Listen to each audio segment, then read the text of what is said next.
നമസ്കാരം. തൊടുപുഴ വാർത്തകൾ.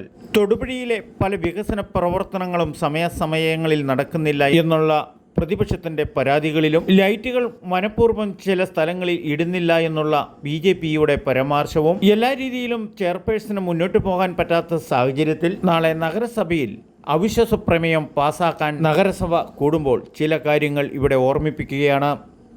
ഈ കാണുന്നത് തൊടുപുഴ നഗരത്തിൻ്റെ പ്രധാന സെൻറ്ററായ പഴയ ബസ് സ്റ്റാൻഡ് പരിസരവും ഇപ്പോഴത്തെ മുനിസിപ്പാലിറ്റിയുടെ പാർക്കിംഗ് ഗ്രൗണ്ടുമാണ്. മുൻകാലത്തെ നഗരസഭ കൗൺസിലറായ സുധാകരന്റെ ടൗൺ വികസന ഫണ്ട് ഉപയോഗിച്ച് സ്ഥാപിച്ചിരുന്ന 3 ക്ലൈമാക്സ് ലൈറ്റ് കാണാനില്ല. ആകെയുള്ള ക്ലൈമാക്സ് ലൈറ്റാണ് ടൗണിൽ.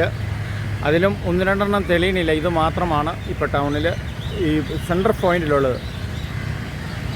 ബാക്കി ഇവിടം കൊണ്ടാണ് ഒരു 3 ക്ലൈമാക്സ് ലൈറ്റ് ഉണ്ടായിരുന്നതാണ്. അതാണ് ഇവിടുന്ന് കഴിഞ്ഞ നവകേരള സദസ്സുമായി ബന്ധപ്പെട്ട് ആഡംബര സ്റ്റേജ് നിർമ്മാണവുമായി ബന്ധപ്പെട്ട് സനീഷ് ജോർജ് ചെയർമാനായിരുന്നപ്പോൾ ഈ ലൈറ്റ് കടപിഴുകി മാറ്റി ഇട്ടിട്ട് ഇന്ന് 1 വർഷവും 6 മാസവുമാകുന്നു.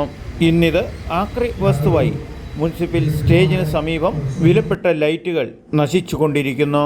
15 ലക്ഷത്തോളം രൂപ മുതൽ മുടക്കി പണി തീർപ്പിച്ചതാണ് അന്നത്തെ കാലത്ത് ഈ ലൈറ്റ് എന്നാണ് കൗൺസിലർ സുധാകരൻ പറഞ്ഞത്. മാറി മാറി പല പാർട്ടികളുടെ പ്രതിനിധികൾ ചെയർമാനായി ഭരിച്ചിട്ടും ഇത്രയും വിലപ്പെട്ട പൊതുമുതൽ നശിപ്പിച്ചിട്ടിട്ടും യാതൊരു നടപടികളും കൈക്കൊള്ളാതെ ഇരിക്കുന്നത് ജനാധിപത്യ രീതിയിൽ ജനങ്ങളോടുള്ള ഒരു വെല്ലുവിളി തന്നെയാണ്. ഈ ലൈറ്റ് നിലനിന്നിരുന്ന മൈതാനം ഇപ്പോൾ സന്ധ്യയാകുമ്പോൾ ഇരുട്ടിൻ്റെ മറവിൽ സാമൂഹ്യ വിരുദ്ധരുടെ ശല്യവും മയക്കുമരുന്ന് വിൽപ്പനകൾ കൂടി വരുന്നതുമായി അവിടെയുള്ള ടാക്സി ഡ്രൈവർമാർ വെളിപ്പെടുത്തുന്നത്.